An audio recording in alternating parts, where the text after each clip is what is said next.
We've brought together people who wanted to make a statement about protecting Howe Sound, and wonderfully we had over 125 paddlers and kayakers and the Skwomesh Nation just in their amazing canoeing us and leading us in song.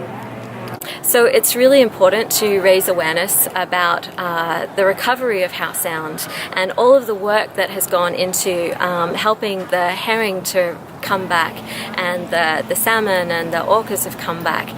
It's been amazing just in the 16 years that I've been living here to see how things are recovering, and because there are so many projects that threaten to re-industrialize Howe Sound, this is a real concern for us because it threatens that recovery.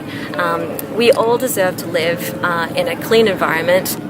Wood fiber LNG is proposed in an already established area of recreational commerce and people, a residential environment, and it is wrong to put this safety risk that will, with the shipping, travel throughout Howe Sound and very close to Vancouver, large metropolitan population area, putting it at risk as well.